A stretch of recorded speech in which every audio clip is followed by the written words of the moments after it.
Let's work exercise 2214 from chapter 22 on cash flow statement preparation.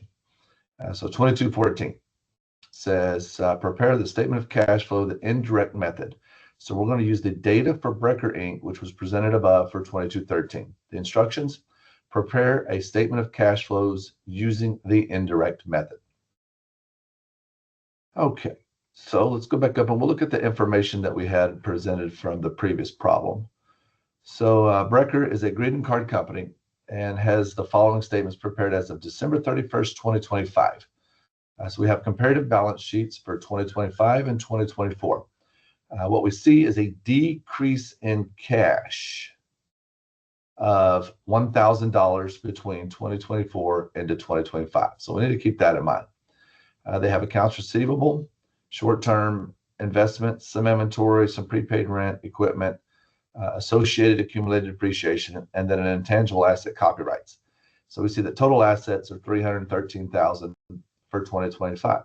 Now looking at their liabilities and equity, have some payables, some loans, common stock, additional paid in capital for common stock, retained earnings, and again, 313, so it all balances out. Then we have their income statement.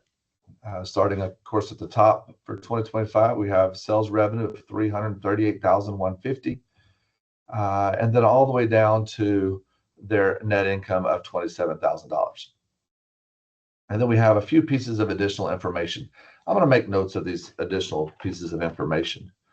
So dividends in 2025 were $6,000, and this is declared and paid.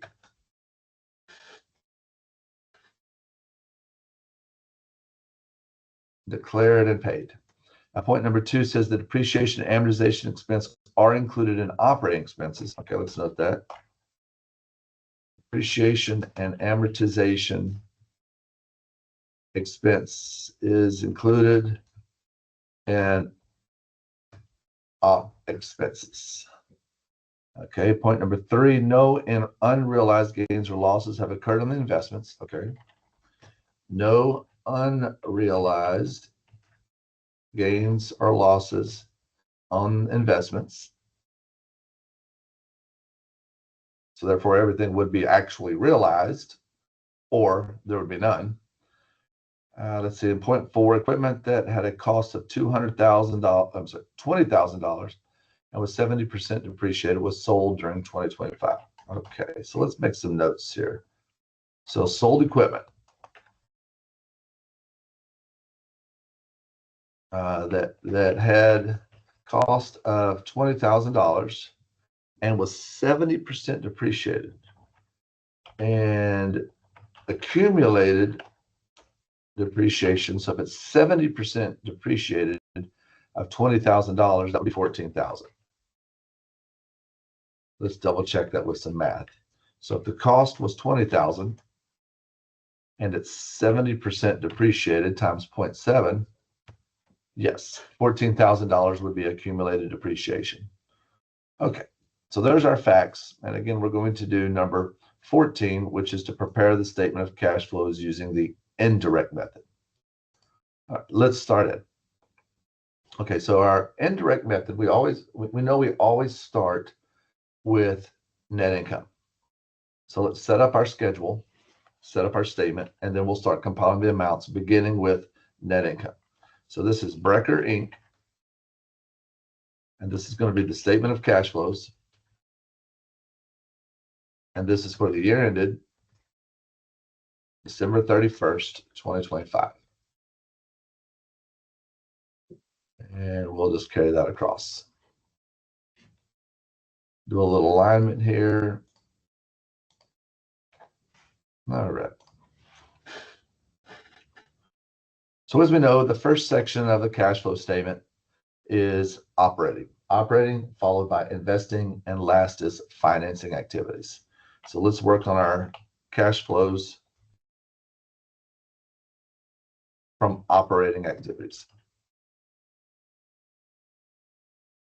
And we just mentioned the very first one is always net income. So we will add our net income, and we look at our income statement provided in the problem. Net income is $27,000. Add a dollar sign since it's the first number, $27,000. And then next, we need to do all of our reconciliations. We will start with reconciling items on the income statement that are not operating. So any kind of income, revenue, expenses, gains, losses that we see on the income statement that are not related to operating activities, we're going to reverse those out. And then we're going to move and examine the operating assets and the operating liabilities, the changes in those. So let's set up this section. Adjustments to reconcile net income, which we already have, $27,000, to net cash provided by operating activities.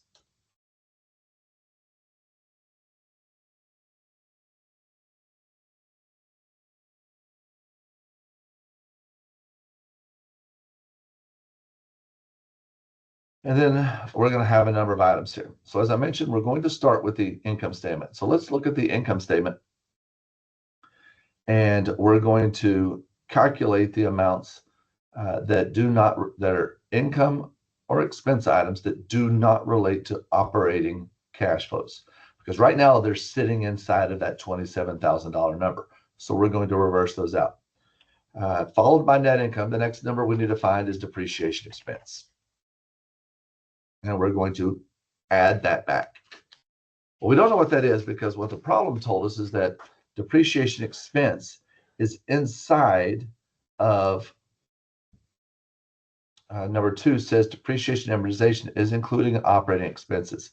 So we have operating expenses of $120,000 on our income statement. And inside of that number is depreciation expense. What we don't know is how much depreciation expense was. So let's go back and look at our balance sheet and see if we can figure it out. I'm going to set up some T accounts over here to the side, and we'll track those as we go through. The first one I'm going to look at is accumulated depreciation.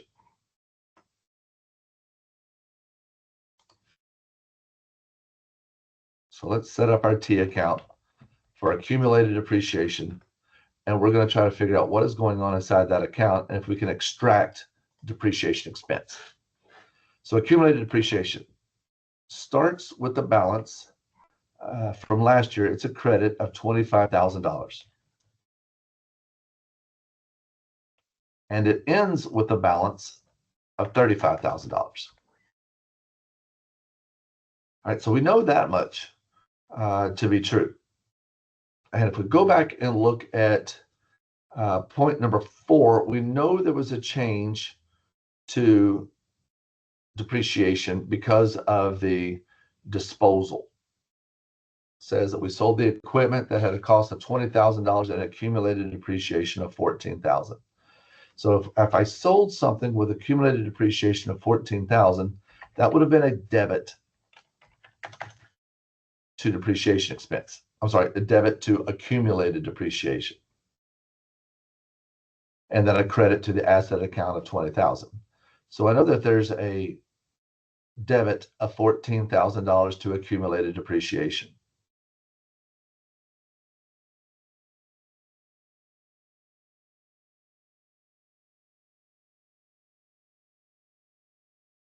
And now then I am ready to, let's see, so we've got the $14,000. We've got the beginning balance of $25,000. We know the ending balance is $35,000. What we do not know is what is the balance of depreciation expense. That's the number we're looking for. So that would be a debit to depreciation expense, which is inside of operating expenses on the income statement, and a credit to accumulated depreciation. So the question becomes, well, what is that number? So if we're at $35,000 at the end and $25,000 at the beginning, that looks like it's $10,000, but I also have to consider the change related to the disposal, the $14,000 accumulated depreciation that was disposed of. And so let's double check this number. According to the math, I'm showing that is 24,000. So if I have 25,000 beginning balance and then 24,000 of current year depreciation, the sum of that is 49,000 minus 14,000 would be 35,000. So my journal entry is working. So therefore, my depreciation expense must be $24,000. And that is always going to be an add back because depreciation expense, like most expenses, are always a debit balance. So they're reducing net income. So for me to unwind the impact of that non-operating expense, I will need to add it back. So looking at my T account, I can determine what the amount was, and it's $24,000. Next, it did say that there is a copyright. We're looking at it right there, and it changed by $4,000. So why would that go down by $4,000? Because the company, Brecker, is amortizing it.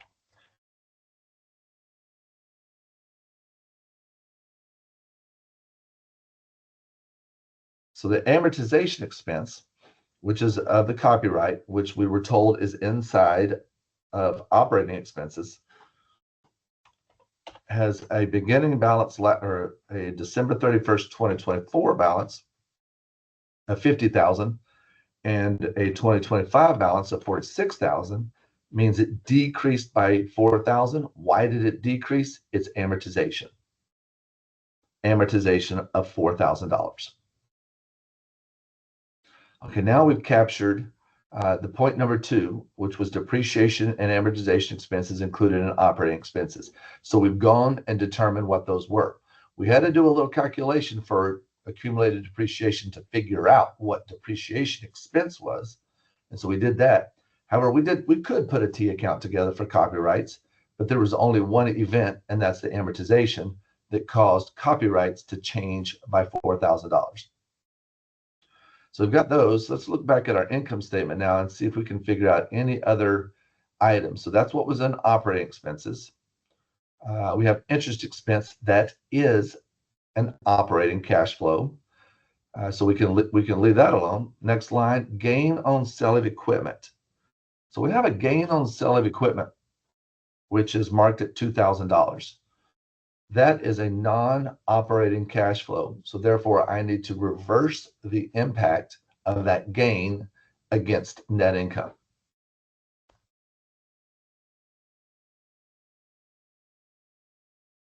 So the gain on the sale of equipment given to us is $2,000. That is causing net income to be bigger by $2,000. So I'm going to subtract the impact of that gain, which is a non-operating cash flow, out of net income.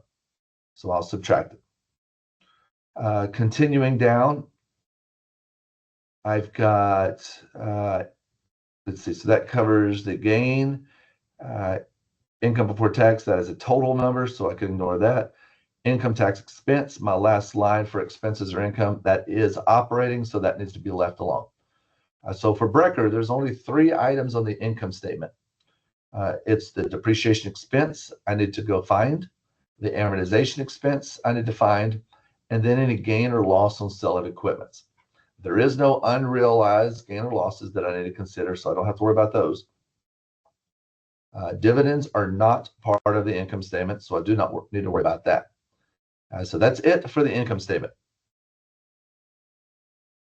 I'm now ready to turn to my current assets.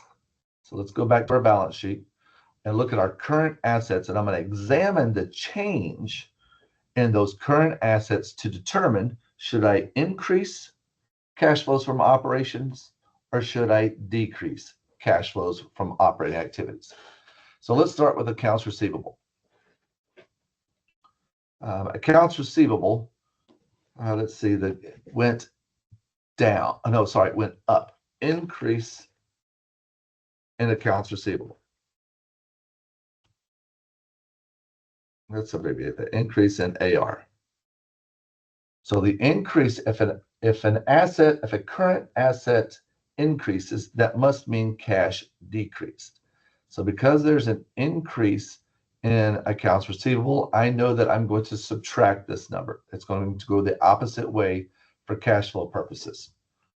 So my balance last year was 51,000 minus the balance this year for accounts receivable of 62,000 means it decreased by $11,000. And therefore I'm going to subtract that as I'm reconciling net income to cash flows from operating activities. Next line is short-term investments. Well, these are investments, and so therefore I'm going to leave those for investing activities. The word investment is giving that away. So the next line, inventory.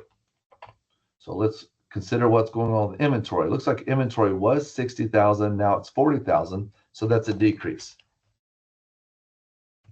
Again, the asset moves opposite from cash. So if this is a decrease, I would expect cash to increase. 60,000 last year, 40,000 this year, so that's $20,000. And because inventory went down, cash moves opposite, so therefore cash went up. Next is prepaid rent. Let's that line looks like it increased. Increase in prepaid rent. And that was 4,000 last year, 5,000 this year, so that's a $1,000 difference increase. An increase in an asset, cash moves opposite, therefore it's a minus decrease in prepaid rent to reconcile it to cash flows from operating activities. Next line, equipment. Equipment is not an operating asset. That is an investing asset, so I can skip it. Accumulated depreciation. We've already looked at accumulated depreciation when we reconciled depreciation expense, so that account is done. And then copyrights, we've also done copyrights. And that would also be an investing cash flow if we were had any cash flows related to the copyrights. So that's it for the assets. Let's scroll down and take a look at the liabilities. So we have accounts payable. Accounts payable is an operating cash flow account. And it looks like it increase in accounts payable. And it was 40,000 last year and 46,000 this year. So that's a $6,000 increase. If a liability increases, cash goes the same direction. So that's also an increase of $6,000. Next line, income taxes payable. We mentioned a moment ago, we were examining the income statement, that taxes payable are an operating cash flow. So that would be, which way did they go? Income tax payable went down. So that's a decrease in taxes payable.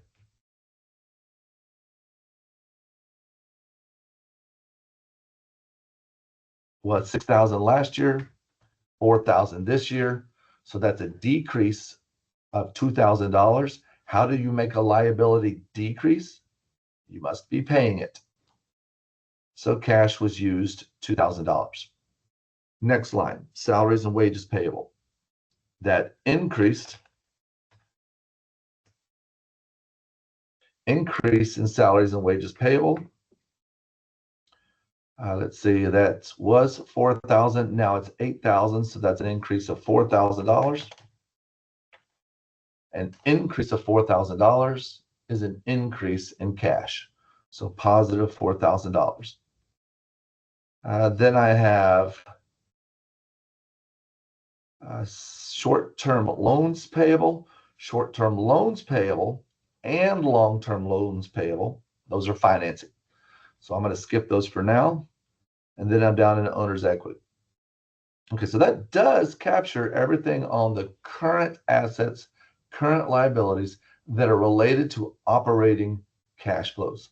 We've also reconciled the expenses and income from the income statement that are non-operating related. So let's go ahead now and run some totals here. So if I run the total of these items here, I reconcile the 24,000 for depreciation expense all the way through the 4,000 for the increase in salaries and wages payable. I get $42,000. Net cash provided by operating activities is the 27,000 for net income, and then the total of all of my reconciling items, which is 42,000, leaves me with $69,000 cash provided by operating activities using the indirect method of cash flows. I will pause for a minute. So if you need to double check anything, go ahead and double check.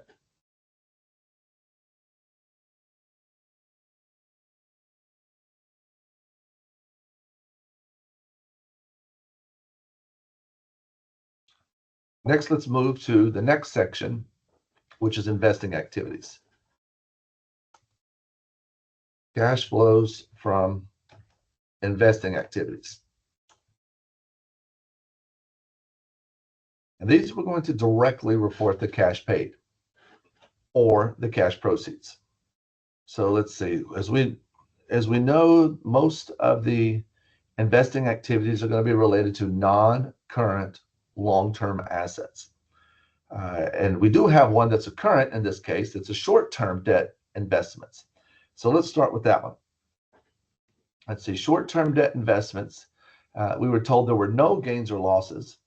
So therefore, everything here in this available for sale must be us purchasing additional investments, additional debt investments during 2025. So we have purchase of investments. Let's see, this year the balance is 35,000. Last year the balance was 18,000. So therefore, debt investments increased by $17,000. If it increased by $17,000, the only way to make that happen is to spend cash. So let me reverse these signs so that we see $17,000 decrease of cash. So this, in other words, this is cash paid for purchase of investments, $17,000. Next, we still need to deal with the equipment. So we've done the accumulated depreciation. What we haven't done yet is the equipment. So let's come down here and make another T account for equipment. And we'll see what's going on inside of equipment. Okay, equipment started the year on January 1st, 2025, carry forward from last year, 2024, of $130,000. And then it ended the year at a debit balance of $154,000.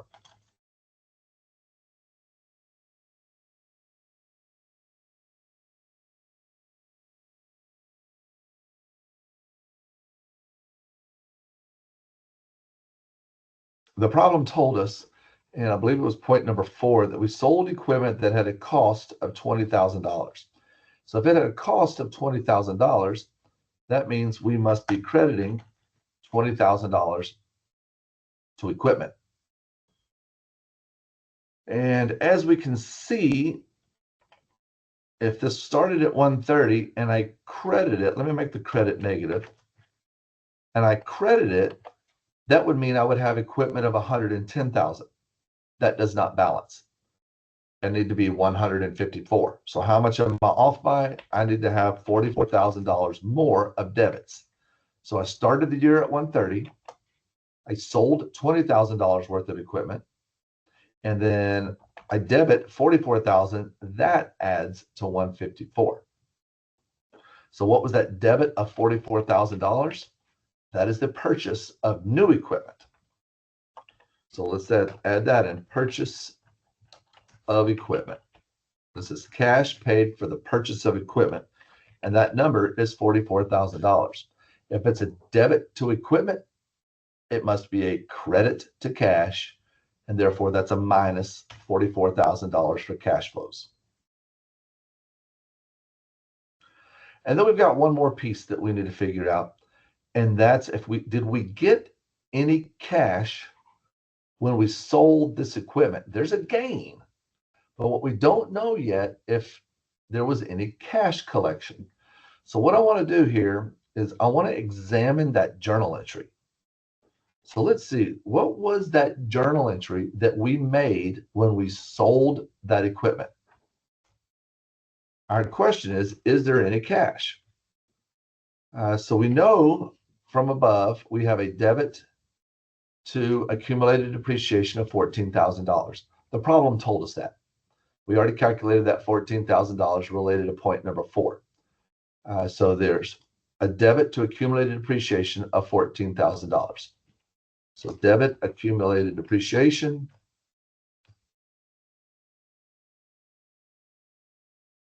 of $14,000.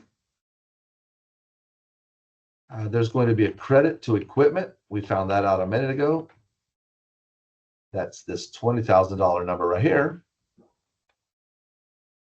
And then the problem says there was a gain. So credit, the income statement did, gain on sale of equipment.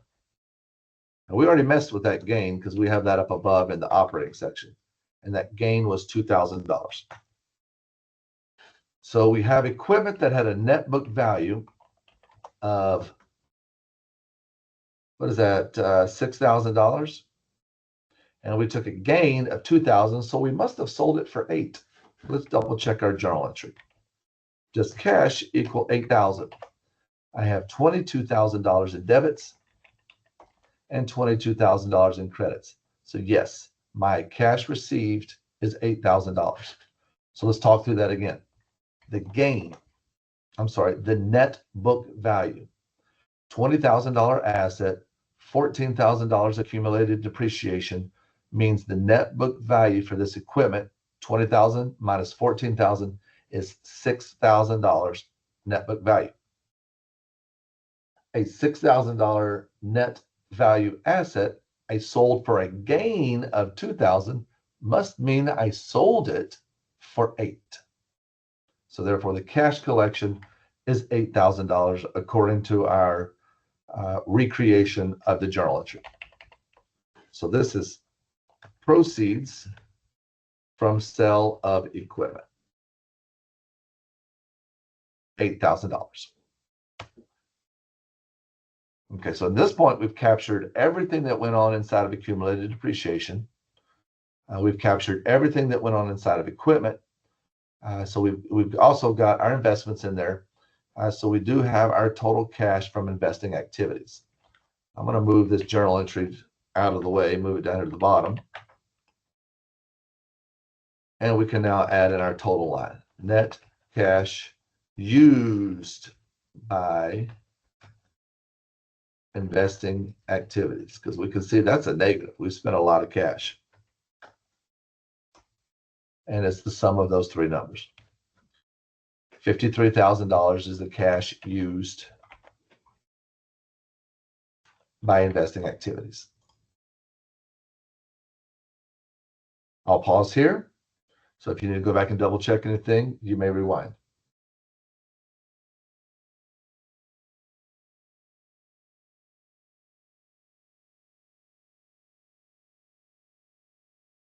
Okay, our last section of the cash flow statement, as we know, is the financing activity section. So let's set that up and go find those amounts. So cash flows from financing activities. So those are going to be our liabilities and equities. So let's come over here and see which of our liabilities are considered financing. So these are going to be things like loans, notes, bonds, things of those nature are going to be financing, as well as our owner's equity activity related to common stock. So let's first step into the short-term loan. So we have some short-term loans that we have not considered operating because they are in fact financing activities. There's a misspelled word. So let's go ahead and add in the short-term loans payable. So they were $10,000 last year, and now they're $8,000. How do you make a loan go down? You pay it down. So this is going to be cash used. So let's call it principal payments on short-term loans. And it was short-term loans payable were $10,000 last year, $8,000 this year. So that means we paid them down by $2,000. So our principal payments on short-term loans was $2,000. Next, let's look at long-term loans. Long-term loans were $69,000. Now they're $60,000. So we paid those down as well. Principal payments on long-term loans. So we'll do the same calculation. Last year was $69,000. This year $60,000. So therefore, they decreased by $9,000. How do you make a loan go down? You pay it down with cash. All righty, so that captures those. Let's continue down. We're left with paid in capital, common stock. That did not change. So there were no sales or new issuance of common stock, 100,000, 100,000, paid in capital, 30,000, 30,000. So there's no change to common stock, so I can skip those. And then the very last line is retained earnings. Let's examine what's going on inside of retained earnings. So I'm going to copy my T account format down.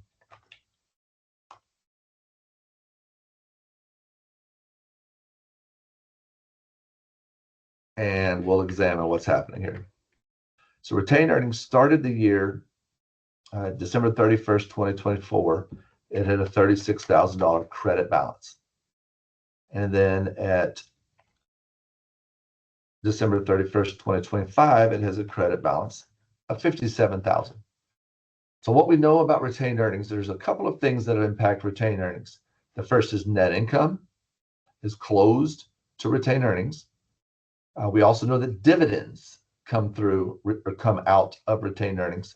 And then if there's any adjustments, such as corrections or changes in accounting principles, we weren't given any information on those, so we'll assume those don't exist.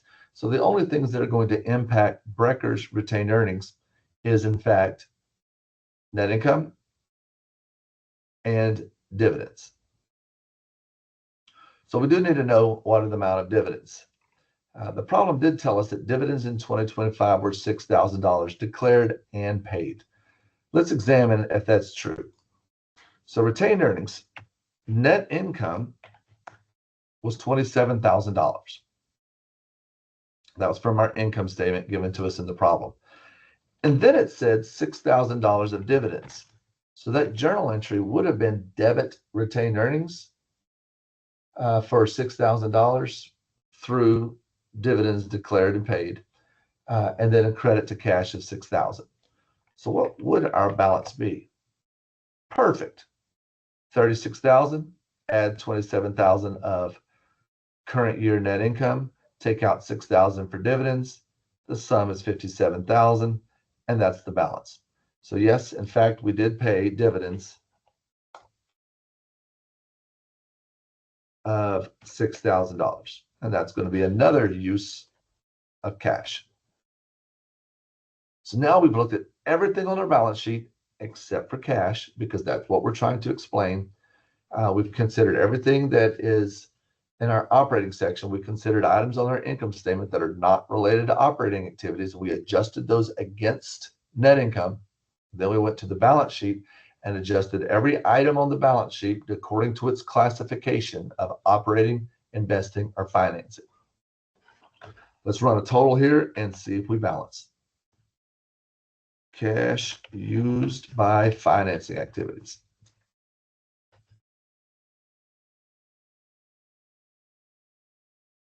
Looks like it's $17,000.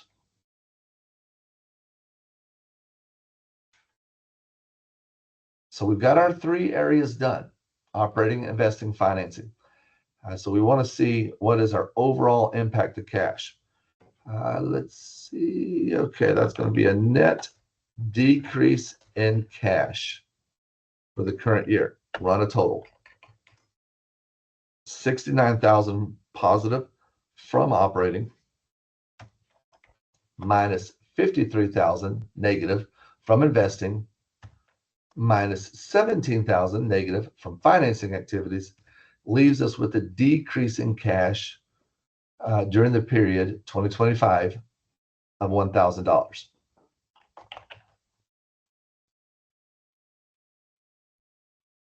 What was cash at the beginning of the year? Let's look back at our income statement. Cash at the beginning of the year was $7,000. So therefore, our cash, I need to move this journal entry out of the way. Move that on down. Therefore, our ending cash at December 31st, 2025 is the net of the 7,000 at the beginning minus the 1,000 net that we paid during the year, and that does equal the $6,000, which is on the balance sheet.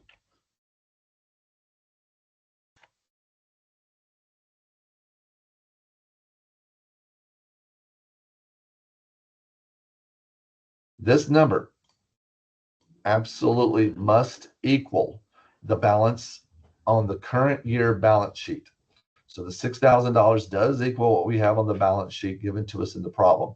So we know we've reconciled it. Do we know we have everything on the exact correct section? And the problem is we worked it, yes.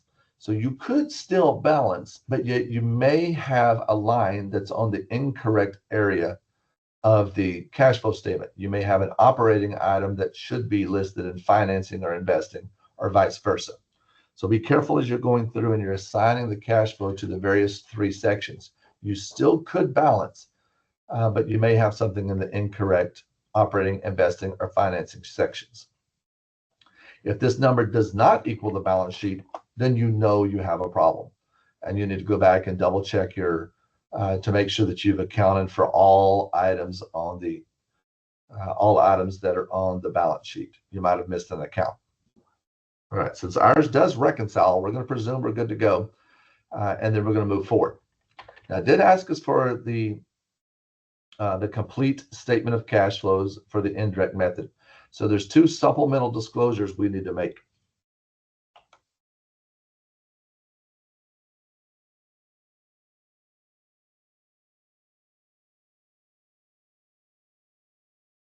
And that is going to be cash paid during the year for interest and taxes.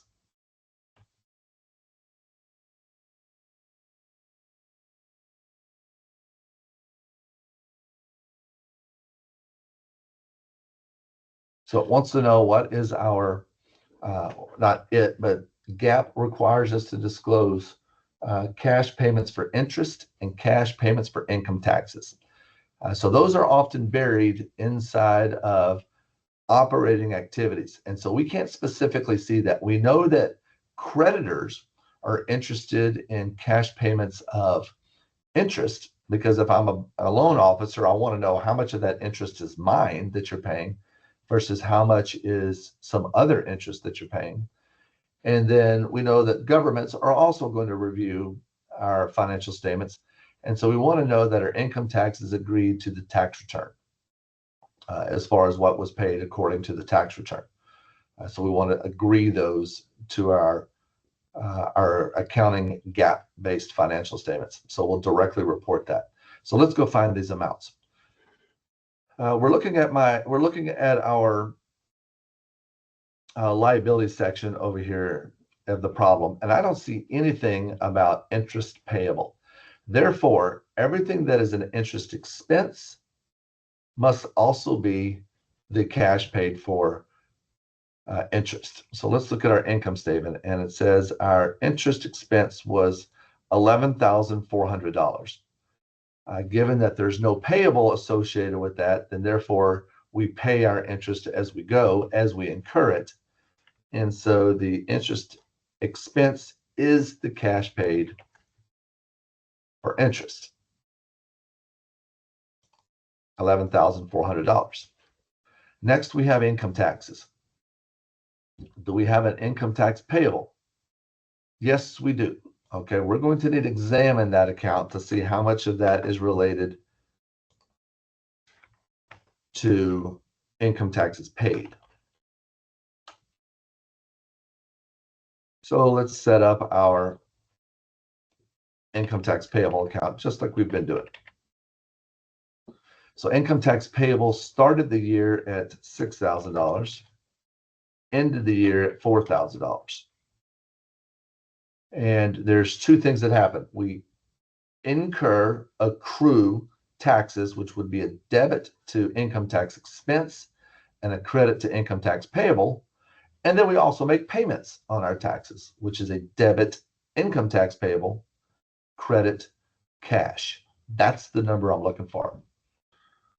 How much was our income tax expense? So we accrued, according to GAAP, $33,750 of income taxes. So that is a debit expense and a credit to the income tax payable, $33,750.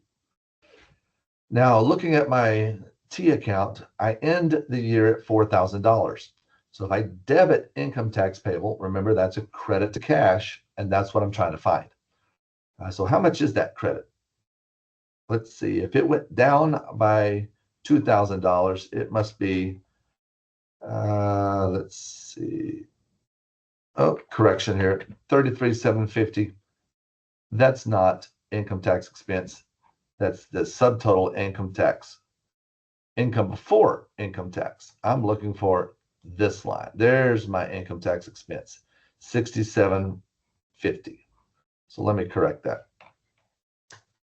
There we go. So that's going to be a lot of tax for such a small company. So the actual tax expense, which was debit expense, 6,750, credit income tax payable, 6,750. And so now again, I want to try to find what was the credit to cash and the debit to income tax payable. And that number is going to be 8,750. It starts at 6,000. I accrue 6,750. I have to end at 4,000. Therefore, I have to debit it 8,750. Let's check the math. So $6,000 beginning balance, accrue 6,750, make a payment of 8,750, and my net total should be 4,000. And in fact, that is the balance of income tax payable. So my cash paid for income taxes is at 8,750. Now we've created our entire cash flow statement according to GAAP using the indirect method. These T accounts are not part of the cash flow statement. These are just side calculations. And also this journal entry we prepared. This is just a side calculation. Our actual cash flow statement are these lines right here. I'll scroll through the problem so you can take a look and compare to your notes, but this does conclude the requirements to prepare a cash flow statement according to question 22.14 using the indirect method. The operating section,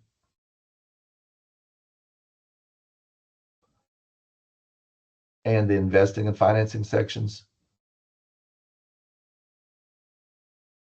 We see the total reconciles to the balance sheet, and we've added the supplemental disclosures.